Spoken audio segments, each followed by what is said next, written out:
pag sinabing commission, tayo po ay hinabili na ng ating Panginoong Hesus bago po siya umakyat, na tayo po ay umayo. Na tayo po ay mag-share ng kanyang salita sa lahat ng tao. Okay? Sa lahat ng tao, ang ibig po sabihin, hindi po, there is no boundaries of Great Commission. Kahit na yung standard po ng iyong sinisiran ay mayaman, meron kang utang na loob, huwag kang nahiya. Okay? Kahit na meron kang gratitude o meron kang ano sa Kanya, kailangan ipamahagi mo pa rin ang salita ng Diyos. At yun yung pinaka-abilin ng ating Panginoon sa lahat ng mga mananampalataya.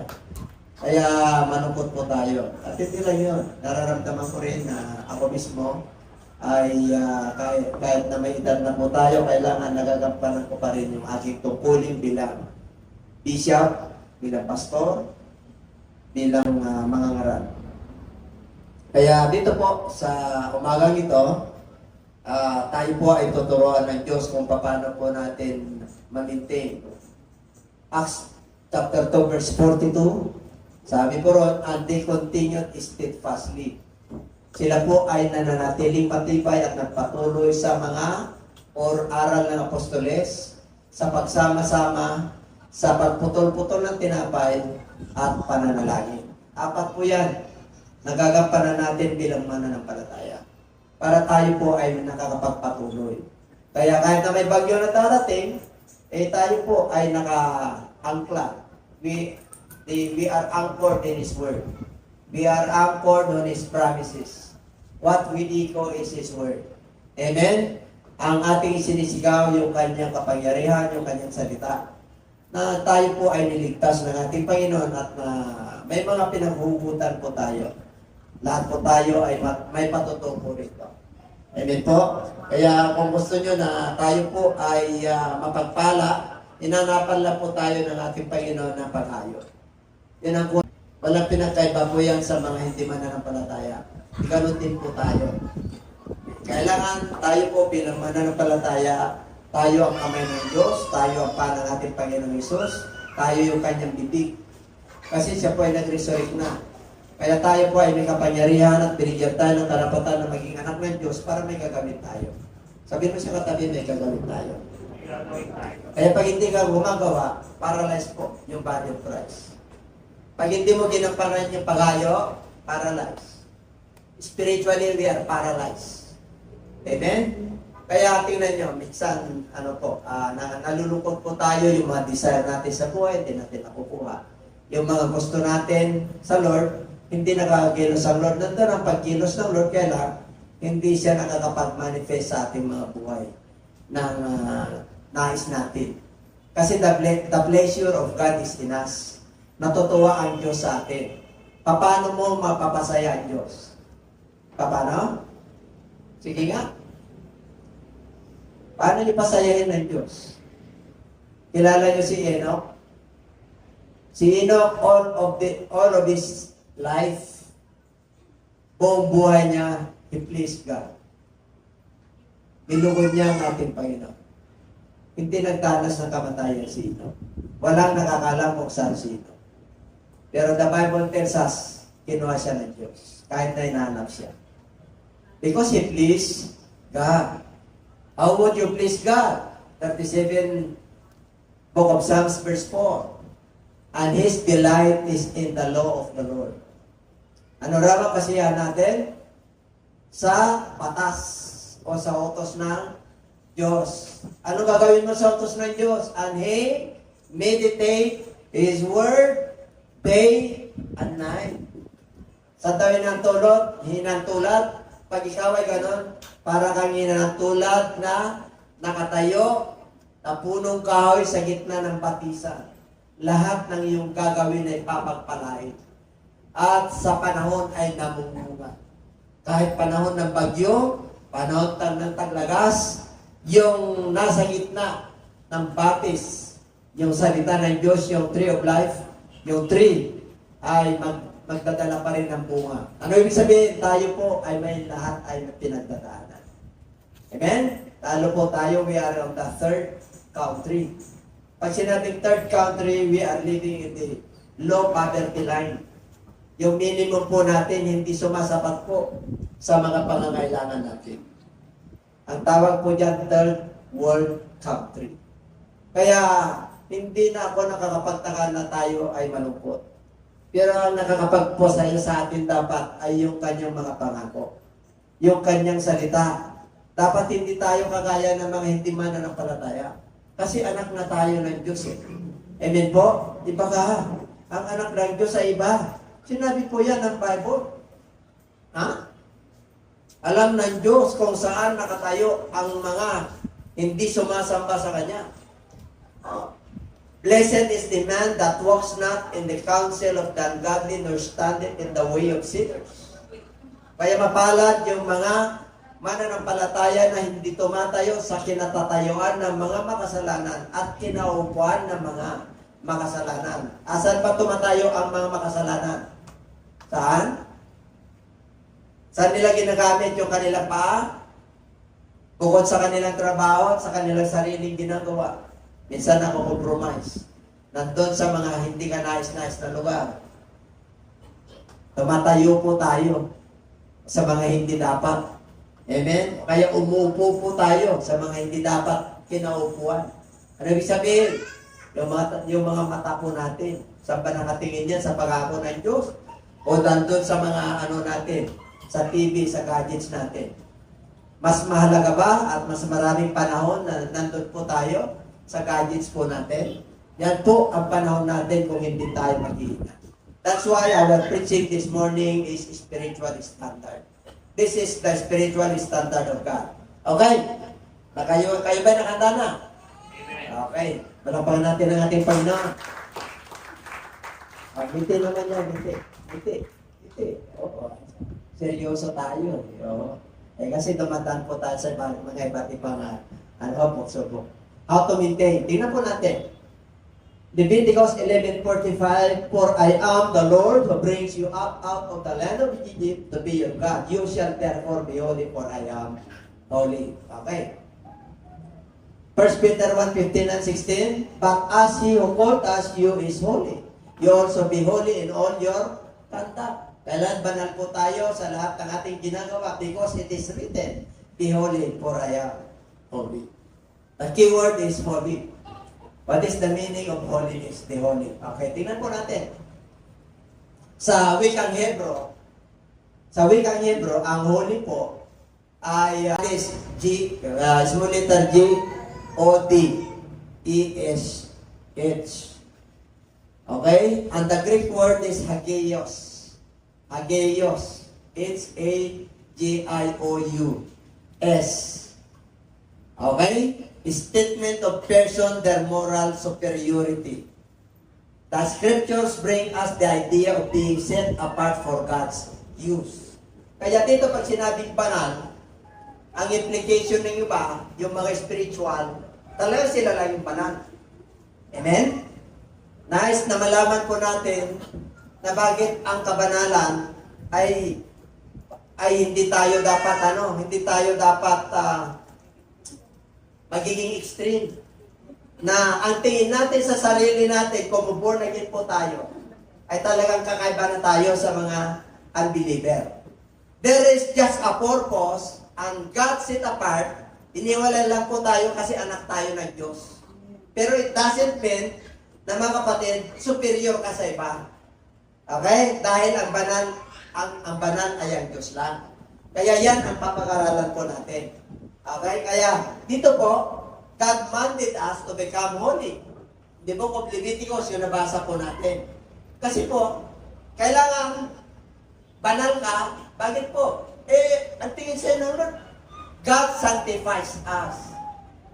We become a spiritual man when we are born again. When we are baptized in Jesus' name, God sanctifies us. And when we receive the baptism of the Holy Spirit, then we are holy in the sight of the Lord. Pero it doesn't mean, kapag gano'n na tayo extremely, tayo po ay, kakaiba po tayo, no. There is just a purpose of God kung bakit ka nagiging anak niya. Kaya iwanan mo or may self-denial, meron tayong gagawin para tayo po ay makapagpatuloy. Yan pa ba kayo? Huwag natin i-compare yung sarili natin sa mga unbelievers. Okay? Kasi yung mga anak ng Diyos, anak na ng Diyos ito hindi yung mga unbeliever. I am talking to the believers. Meron talagang goat nasa kaliwa. Mayroon talagang kambing. Ang kambing po, mananampalataya na yan.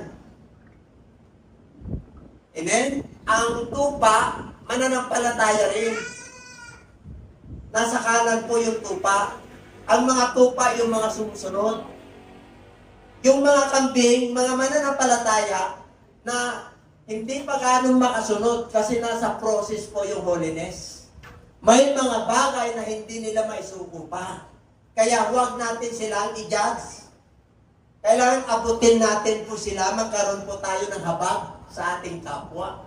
Amen po, kahit sa mga unbeliever, mahalin natin sila kasi there is a purpose of God para kung bakit tayo nagiging banal sa kanyang harapan. Amen? May purpose ang Lord kasi may gawain. May gagawin ka sa sarili mo para matupad mo at masunod mo yung utos ng ating Panginoon. Okay, halimbawa na lang. If you follow the Lord, you must deny yourself. Hindi sa mga unbeliever yun. Hindi nila kaya yun. Yung iba nga, hindi kaya ng mga mananampalataya, nasa kaliwa nga sila Amen po? Kasi, proseso po ang kabanalan. Isa lang ang banal ng Diyos.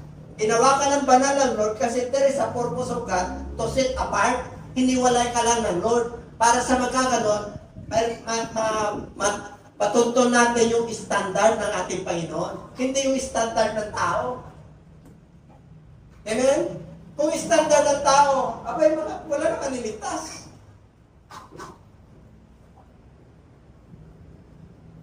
Yan pa ba kayo? Kaya yung mga pag-aralan po natin. Sabi niya yan, sa Old Testament pa yan. Ano pa? Numbers. Si Moses po, meron din kahinaan. Amen? Tingnan natin. Tayo may kahinaan din, di ba? And Moses and Aaron gathered the assembly together before the rock, and he said to them, "Here now you rebels. Must we bring water for you out of this rock?"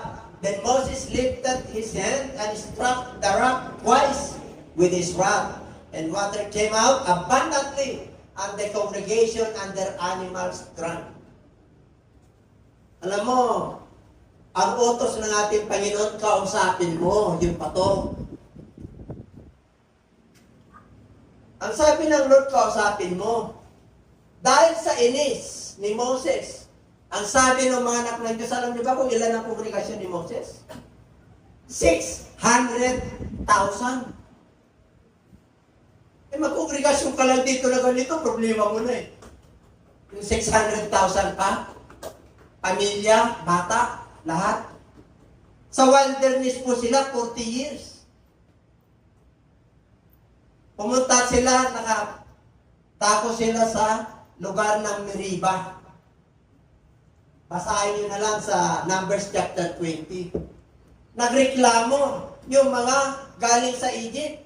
Dalhin mo ba kami rito sa wilderness para mamatay? Lahat ng anak namin, bakit mo kami dinala rito? Ang mga tao po na 600,000 ay nagrebelde. Nag-usap sila na papatayin ng mga tao si Moses at Aaron. Ang magagawa nila? Anong ginawa nila? Nagpatira pa sila sa altar ng Diyos. At ang kaluwalhatian ng Diyos ay nakita nila. Amen?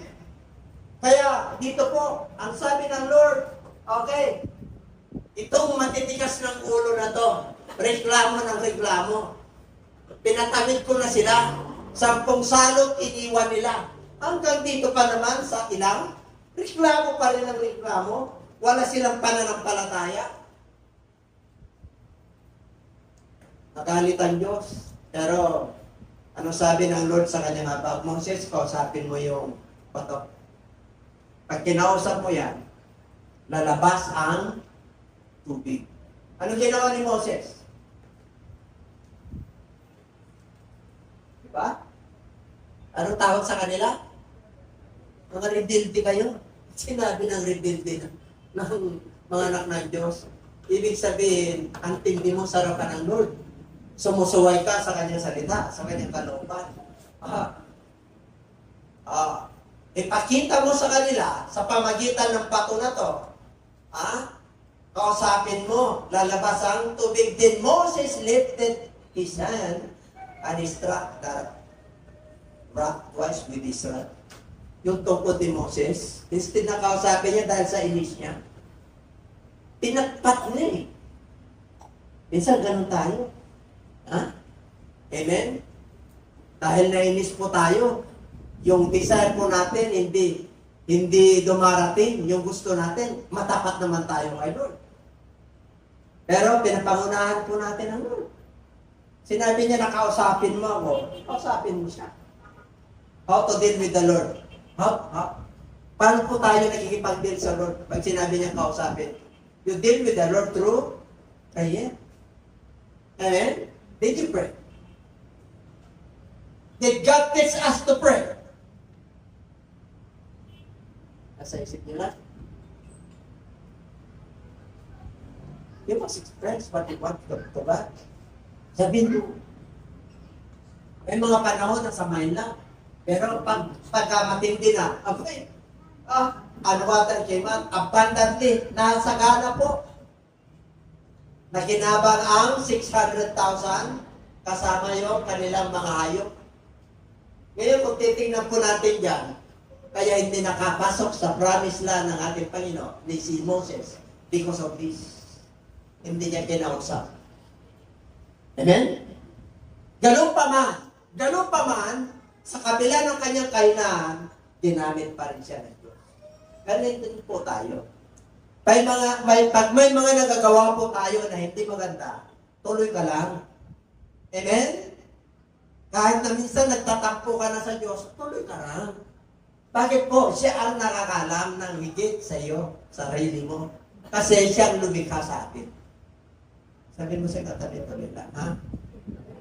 Kung may pinagdadaanan ka na emotional problem, Lord, tulungan mo ako. Stress ka dahil sa kabuhayan, Lord, pagkasyahin mo to. Nadidepress ka dahil sa mga gusto mo mangyari sa pamilya mo na ganito, pero hindi nangyayari. Nangyayari man, hindi yung gusto mo na 100%. Parang 50% lang. Sunod ka lang, kasi bawat yugto ng iyong buhay ay natututo ka. Basta kasama mo ang Diyos, lagi kang panalo. Amen? Kaya pag kinausap tayo ng Lord, kausapin mo. Amen? Yan po yung ating anniversary sa Kulina. Na pagdating ng ating Panginoon, meron pa kaya siyang datnan ng may pananampalataya? 88 ng Book of Luke. Kaya kung makikita mo yan ang kahinaan ni Moses. Pero sa kabila noon, kahit hindi na siya nakarating, sa New Testament, kinausap si Moses ay nagkita nila Peter. Tingnan mo natin. Example mo na yan. Sino pa? Elijah, but himself went a day's journey to the wilderness and came and sat down under a broom tree and he prayed that he might die. Pero mo? And said, it is enough. Sapat na Lord. Now Lord, take my life for I am no better than my fathers. So, who is Elijah? Elijah is a major prophet. Sino si Elijah? Siya yung nakipagpaligsahan sa mga propeta ni Baal. Grabe ang karakter ni Elijah. Amen? Pero dumating yung punto sa kanyang buhay. Lord, take my life. Diba? Lord, kunin mo na ako. Nawala yung kanyang pagkapropeta. Bakit po? Hinahabol siya ni Jezebel. Yung asawa ni Ahab. Amen? Si Jezebel kasi babae po yan. Kumbaga sa panahon natin, alam nyo na yung first lady. Hinahabol niya mga kapatid. Talagang takot. Pero mo, propeta na takot. Samantalang, sa pangalan, di ba? Ganun lang eh. Pero natakot. Kaya sabi niya, Lord, nakakahiya sa aking mga magulang, propeta ako. Kunin mo na ako! Hinahabol ako ni Jezebel. Yung journey niya napakalayo. Nung natulog po siya, ato sa prom tree, tinalabit siya ng doon. Uy, gising.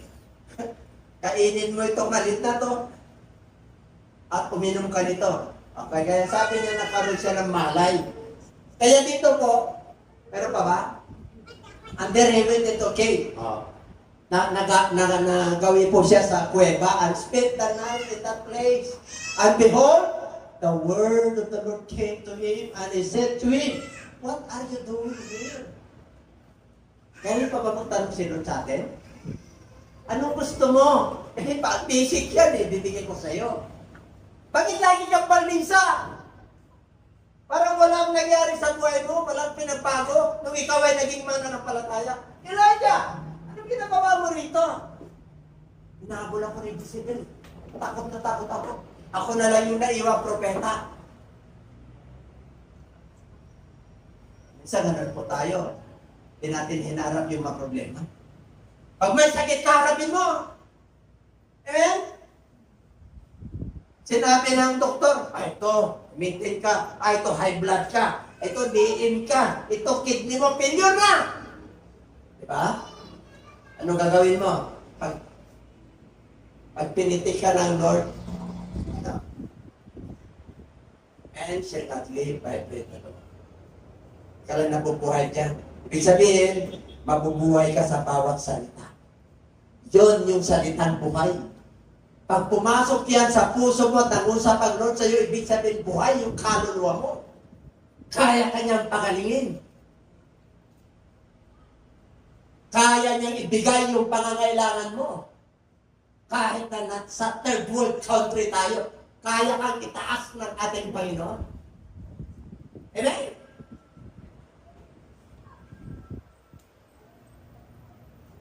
Anak ka ng Diyos eh. Kahit pag anak ka ng Diyos, the apple, the eyes of the Lord is in the righteous.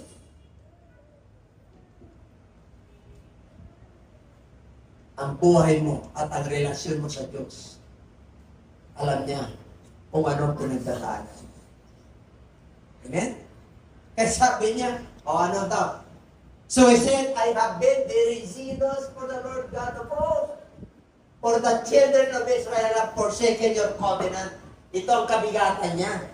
Kahit itong mga anak ng Israel, naging rebelde sila. Yung Ark of the Covenant, hindi na nila ginagampanan at tungkunin nila bilang anak ng Diyos. Turn down your altars and kill your prophets with the sword. I alone am left and seek to take my life. Ang akala ni Propeta Elijah, sana lang naiwan. Kaya kung titingnan po natin yan, nagkaroon ng ano, hinanap niya ang Diyos eh. Kayo na lang ang magbasa niyan. Kaya assignment nyo na lang yan. Amen?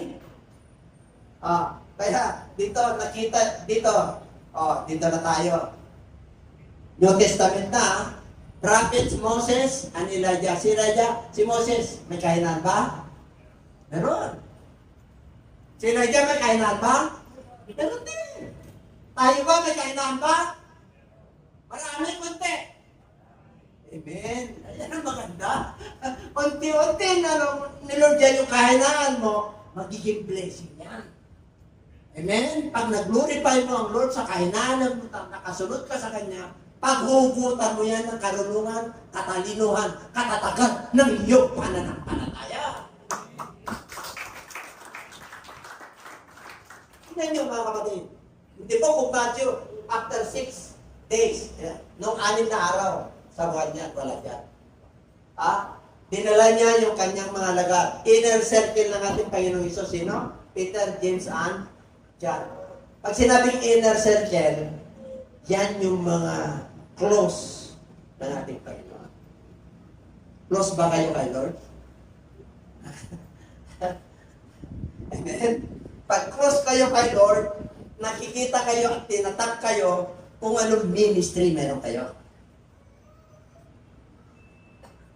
Ginagamit ng Lord yung mga leaders ng church. Wala ako nagtap. Ang ibig kong sabihin, pag tinap kita, nandun. Kakalabitin mo yan. gagamitin ko yan. Kaya pag ako'y nagtap sa inyo, ito gawin natin ha. Ito yung ministry mo. Hindi ko gusto yun. Nangusap ang Lord sa pamagitan ng kanyang Holy Spirit. Nagiging vessel lang ng Lord yung katawan nito. Kasi kung hindi magiging vessel ng Lord ng katawan nito, hindi ako makakasunod. Hindi kayo rin. Amen? Kaya kailangan sumunod po tayo. Sabi mo siya katabi, sunod tayo. Tingnan na, kahit na may kahinan tayo, sunod tayo. Amen? Hindi tayo perfect. Hindi tayo banal. Pero sunod tayo. Tingnan nyo. And he was transfigured before them. Ang kanyang mukha ay napakakinang. Ano yung napakakinang? Napakaliwanag kagaya ng araw. At ang kanyang damit ay napaka-puti. Kagaya ng ilaw. Pag sinabing transfiguration, nagpalit anyo ang Panginoong Hesus. Nung dinala niya si Peter, John, and James. Kilala niyo ba si Peter? Si Pedro, si Cephas. Kapatid ni Andrew. Mangingisda. Si James and John, kilala niyo rin. Yan ay anak ni Zebedee. Magkapatid po yan. Si John po, yan yung John de Villar. Yan po yung nagsulat ng John, 1 John, 2 John, 3 John, and Revelation. Amen po. Si Peter, yun ang sumulat ng 1 Peter, 2 Peter. Okay. Si James, kilala nyo. Si Santiago po yun. Yan yung unang namatay na alagad ni Kristo. Samantalang si King Herod ay nagtatalumpati, inuod po yan. Kaya yung Book of James na nakasulat yan, ang sumulat yan hindi si James na kanyang alagad, kundi si James na kapatid ni Kristo. May kapatid si Kristo. Physical na kapatid. 7 pa. Panganay si Kristo. Ang kanyang physical na tatay ay si Joseph. Ang kanyang nanay ay si Mary. Pero virgin po siya. Siyempre, nung nagsama na po sila, ipinanak na si Kristo, nagsama sila. Kaya nagkaroon sila ng anak. Kaya kayong mga nanay, pinagpala kayo. Blessed are those who are thou among women, and blessed is the fruit of thy womb, Jesus. Kaya pinagpala kayo dahil ipinanganak si Lord sa binsi, sa sinapupunan ni Mary. Virgin po siya. Hindi po siya pwedeng humiram ng katawan ng tao kasi makasalanan ng tao. Humiram siya, hindi process ng intercourse ng tao, kundi ang naglihi sa kanya ay sa pamagitan ng banal na Espiritu. Kaya pinagpala kayo mula nung pinanak si Kristo. And everybody say amen. Kaya yung sumpa po sa Old Testament, nawala na. Kasi dumating na yung tagapagligtas. Kaya happy Mother's Day. Saan tayo? Parang hindi kayo na. Saan tayo? Mamaya. Mga anak, pinagpala na kayo. Sana nyo, ilibrate nyo man lang ng ice cream. Kung wala kayo, ice candy. Kung wala pa rin, ice water. Nakalagay naman sa Bible malamig na tubig.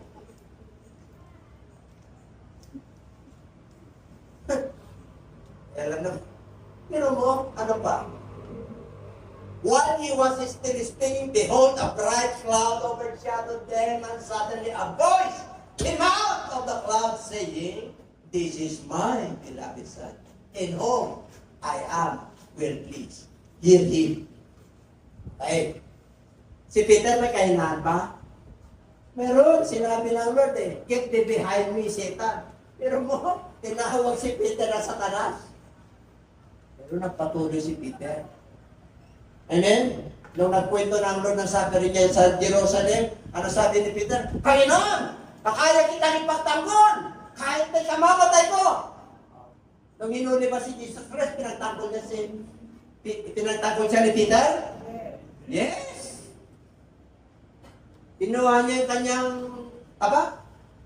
At si Marcos, hinuhuli si Jesus Christ. Tinagal niya. Nalaglag yung tainga ni Marcos Nalaglag. At ang ginawa ni Jesus Christ, tinampot niya. Sinauli. Nakikita na kayo ng doktor na sinasauli.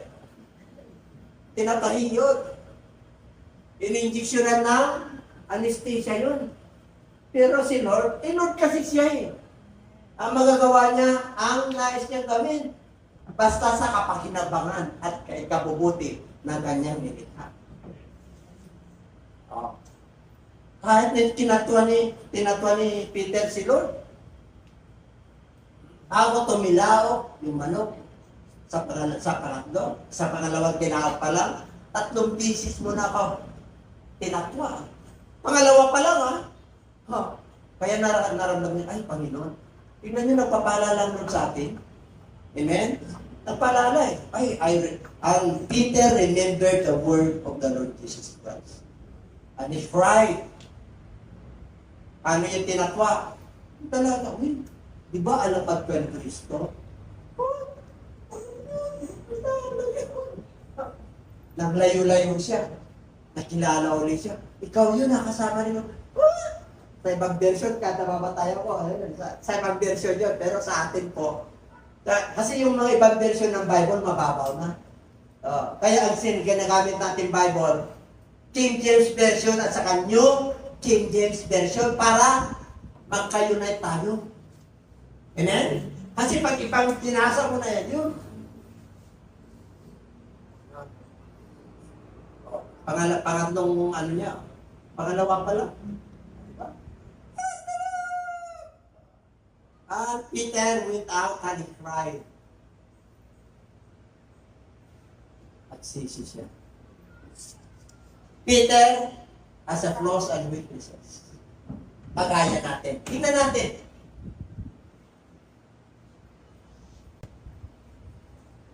Okay.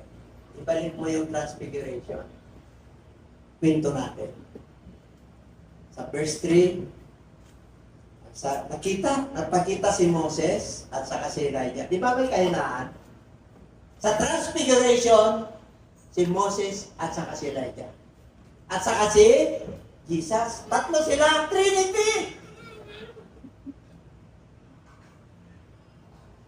Pag nakakita yung iba sa ibang version, 3, Trinity! Di po. Hindi po ganun ang Diyos. Isa lang ang Diyos. Hindi siya Trinity, hindi siya Unity. Ang Diyos ay Onity.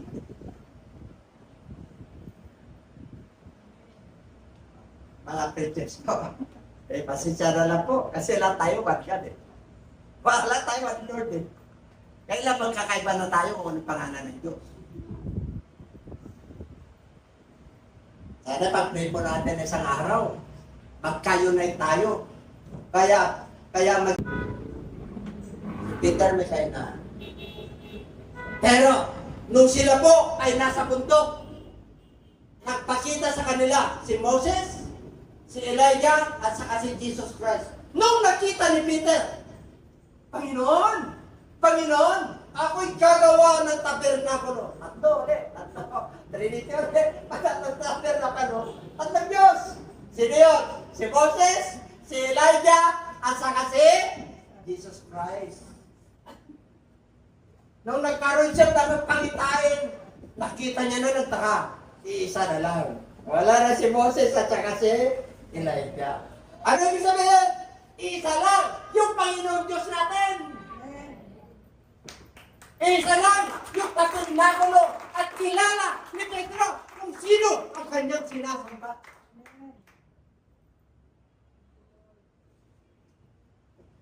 Ang sinasamba natin yung Ama. Pero yung iba, yung Ama ni Kristo, yung anak, at saka si Kristo, hindi nila sinasamba yung totoong Ama. Ang totoong Ama ay si Jesus Christ. Hindi yung Ama niya. Amen? Sinabi, Isaiah 9:6, at ipapanganak ng isang lalaki. Ang kanyang pangalan ay kamanga-manga. He shall be called Wonderful, Counselor, the Mighty God, and the Prince of Peace. Peace have no end, and He is the everlasting Father. 7:14 na po of Isaiah, mga preachers. There is a sign. Si Emmanuel, darating. Ano yan? Isaiah 7:14. Virgin, mga anak ng isang lalaki.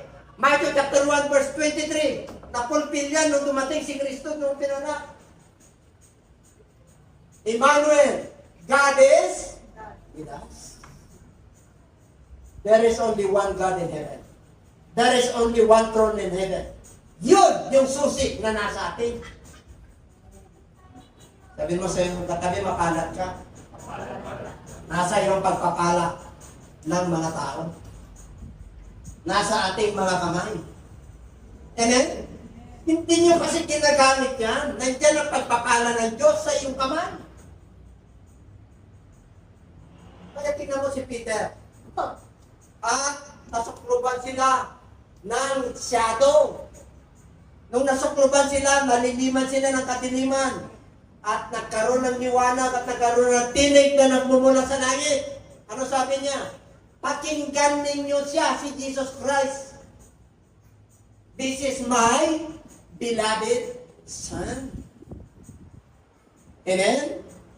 Ang akala nila, yung Son, Father, dalawa. Literal yun, ito spiritual. Father is Jesus Christ. The Son is Jesus Christ. The Holy Spirit is Jesus Christ. Dapat alam natin lahat yan, ha? Paano ka niligtas? Paano 2019 at Acts 2:38? Alam natin lahat yan kasi nagkaroon tayo ng isang Espiritu. Dapat alam natin, gamitin yung susi. Pagka yung susi mo nagkamali, hindi mo mabubuksan yan. Pupukpukin mo yung kandado. Kaya kinakalawang na po yung susi na nasa atin. Sabi mo sa inyo, kinakalawang. Kinakalawang na, bakit din natin ginagamit? Paano mo gamitin? Humayo. Turuan. Magpatotoo. Paano ako maligtas? Sabi mo si Lord. Paano ako maligtas yung kaluluwa ko? May cancer na ako. Gusto ko maligtas yung kaluluwa ko. Acts 2:38.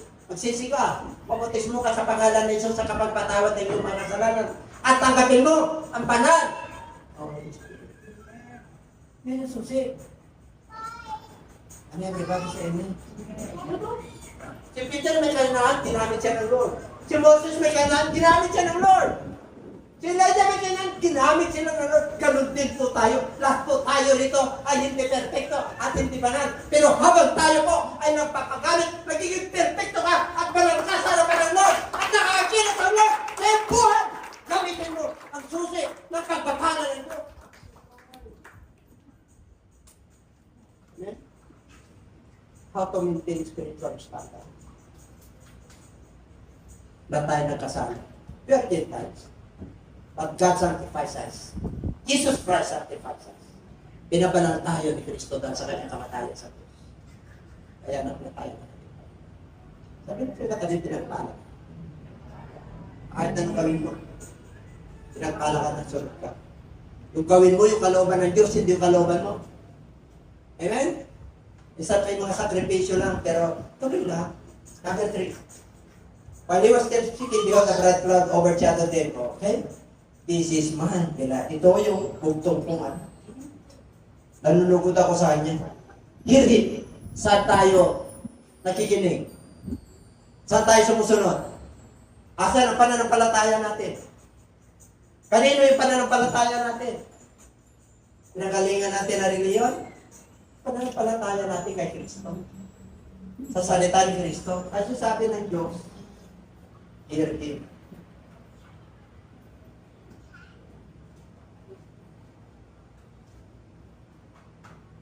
Okay?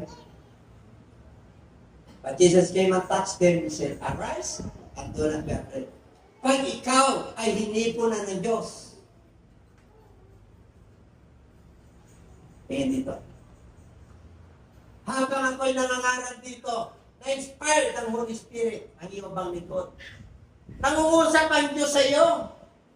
At nung nangusap ang Diyos sa iyo, God touch you.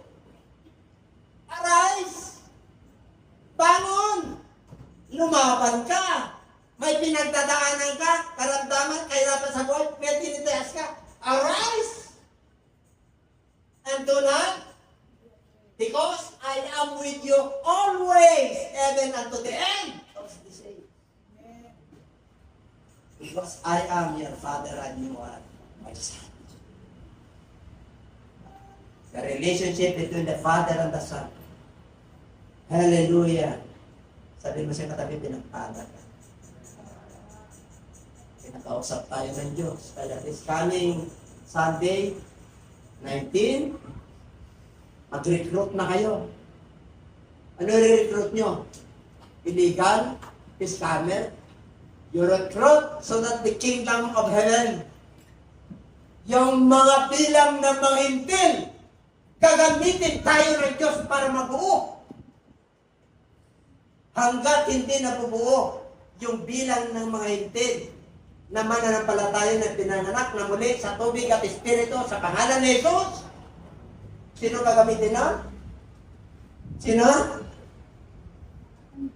Sino?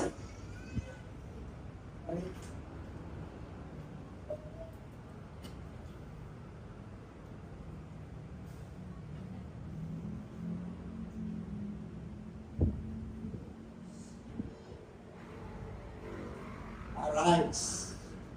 Brethren, arise. Ang daming mga kapatiran na naglugmok.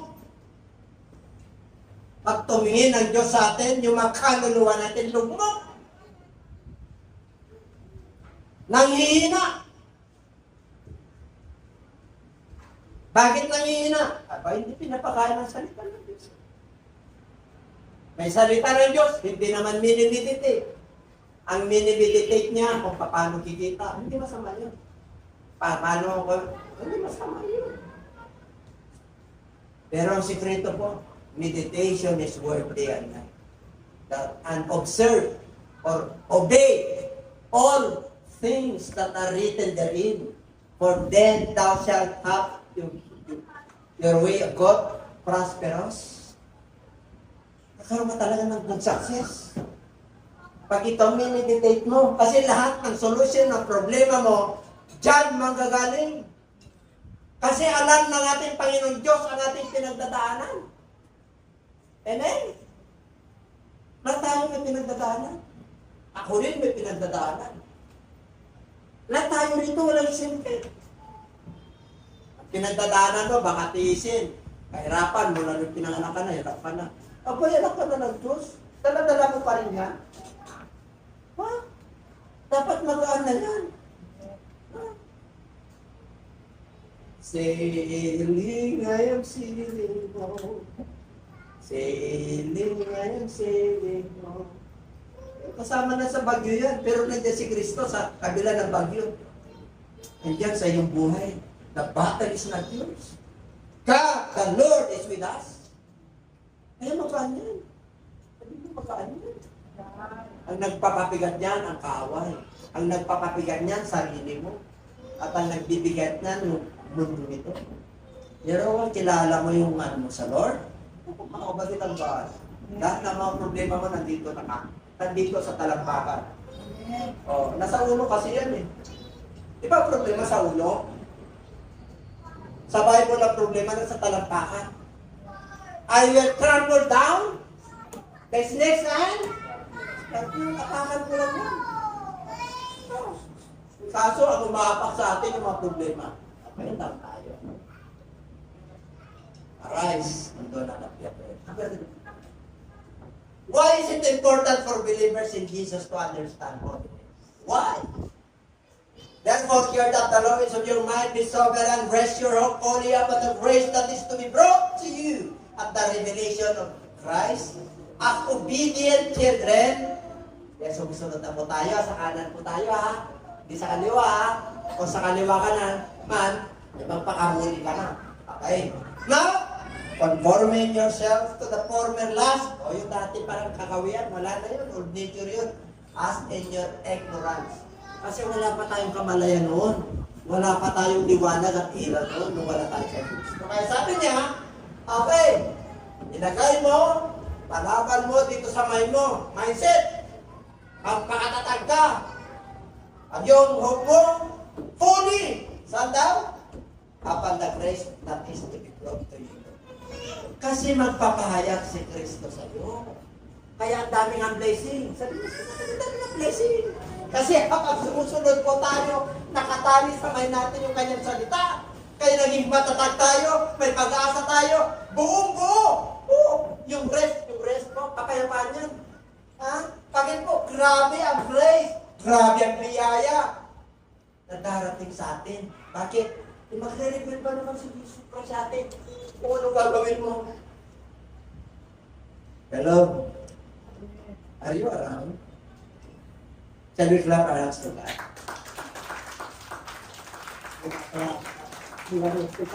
Yes!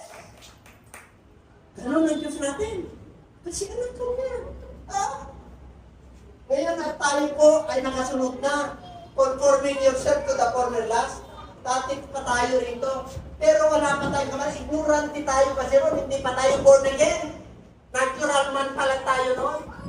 Nung pinatawad na tayo, in Jesus' name, napaptas na tayo ng tubig. May Holy Spirit ka na. You are not ignorance anymore. Meron pa ba? Peter 15:2. But as He called you is holy. Sino rin tumawag sa atin? Banal! Kasi Diyos yan eh. Divinely calling ang tawag mo dyan. You ought to be in all your tawag sa Tagalog. Magiging banal tayo sa lahat ng ating kilos, yung ating ginagawa. Kasi ilaw tayo sa mundong ito. We are the light of this world. Kaya pag-asa ng mundong ito, yung mga ilaw. Sabi mo siya, katabi pag-asa ka. Bakit sinasabi ng iba na wala ka ng pag-asa?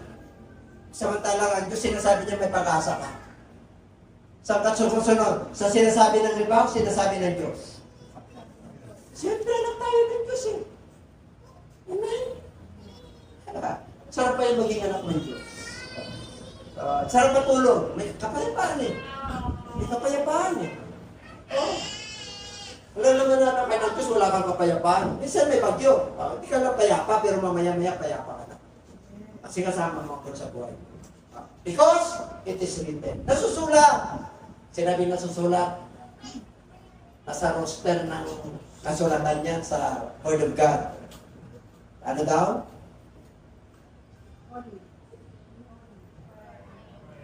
Oh. Sabi mo sa'yo katabi, di only. Nagtingin lang kayo, di only. May kain natin si Moses, may kain natin si Elijah, may kain natin si Peter, pero kasama nila si Lord. May kailangan tayo, pero kasama natin si Lord. Amen? Pag nagkamali ka ng kasala, balik. Balik. Amen? O, at kasala ka, 2,000 years ka naligtas. At sa kasala ka, 2,000, 2001, di na mabilang yung ginawa mo. Ay, iba na ngayon. Iba na ngayon. Iba na ngayon. Baka inabuso mo na yan. Baka mamaya, na-rapture na yung Church of God. Asan yung mga kapatid ko rito sa GCA, JAA? Asan na sila? Ha? Sana, rapture na pala. Tapos natin, Lord, bakit wala ako ron? Eh, lagi kang absent eh. Kaya sabi ng Lord, pasensya ka na rin. Kaya hindi ka nakasama kasi lagi kang humingi ng pasensya sa akin. Okay naman kayo, Lord. Pag humingi ka ng pasensya, Lord, kapatawaran, yung ginagawa mong mali, ay, huwag ka na balikan. Mali yun eh. Amen? Ang problema, Lord, pasensya ka na. Alam, nagkamali ako. Ano ka naman, Ibriya, nagkakamali ka. Kakamali tayo ka na, nabibilang na. Kung ang mali natin, di na nabibilang. Ay, medyo pag-pray mo na kayo. Mag-fasting ka na, mag-pray ka na. Bakit po? Seryoso na to eh. Seryoso na panahon natin ngayon. Pagkakala nyo, panahon po natin, seryoso na. Ang time clock natin ay ang Israel. Nasa Bible yan. Hindi po.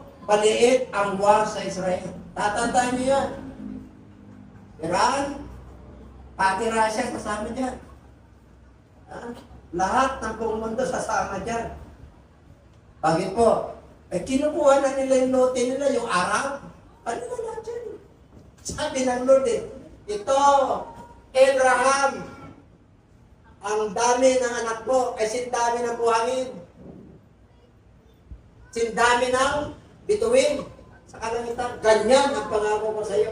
Lahat ng itingin mo, inyo yun. From the rising of the sun and the sunset, sitting down at the sun. Inyo yan. Kaya pag tinagnan mo yung Arab, kaya pala inaaway sila, kanila pala yun. Wala ng Arab countries. Amen? Amen? Everybody say amen. Hindi nila kahit na pagtulungan ng buong mundo ang Israel. Bansa ng Israel. Nandiyan ang Diyos. Hindi mo kailanman magagabi yan. And everybody say amen. Kaya panalangin natin ang bansa ng Israel kasi anak tayo ni Israel sa spiritual. Bukod sa bansa natin, pag-pray natin bukas, birthday at sarap mga araw. Since 1978, nandun na po kami sa ministry, 1790 pastor. Dalagat, tinatanap po kami. Kinasal po kami sa Crusade Bible Church. Trinitarian po yun. Habang kami nagpapatuloy, dinala ako sa One God ng ganitong pananampalataya na nasa tayo. Maraming salamat po sa Diyos. Ang ginawa niya sa akin. Sakrista na ako ng pansamantala. Kaya alam ko po ang Iso. Alam ko kung sino yung ipinapangaral ng Diyos. Siya po pagaling sa akin. Siya nagpala sa akin ng karunungan at katalinuhan. Siya ang nagbigay sa akin ng kalaman, kaya inabot ko lahat ng tao. Mahirap, tama-tama, mayaman, may sakit, karamdaman, may karamdaman. Dahil sa pag-ibig ng Diyos na nilagay sa puso. Kaya huwag kayong magtitison sa akin. Kung minsan yung aking pananalita ay masakit. Pero sumunod ka lang, sabihin mo siya kapatid. Sumunod lang. Be holy, for I am holy. And if you call on the Father who without partiality judges according to its word, conduct yourself throughout the time of your stay here in faith. Sabihin, pag tumatawag ka sa kanya na Ama, Jesus Christ, walang partiality, without any reservation. Kung nagja-judge according to its word, pag mga tulad yung kapwa mo, pariyo ang naging sa atin, isa lang yung mga nasa langit. Conduct yourself throughout the time of your stay here with me.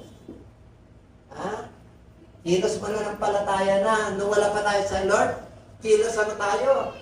Ano? Yun, di ba?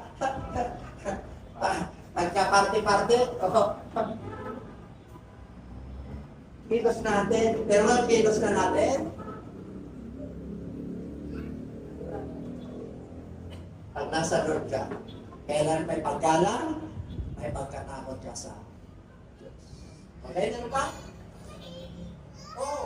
For I am the Lord your God, you shall therefore consecrate yourself. Itatalaga nyo ang inyong sarili. Tatalaga na natin. And you shall be, for I am, saith the Lord, neither shall you defile yourself with any creeping thing that creeps on the earth. For I am the Lord who brings you up out of the land of Egypt to be your God. You shall therefore be holy, for I am holy. Kahit na sa pagkain niya, may kabanalan. Everybody say amen. Meron pa?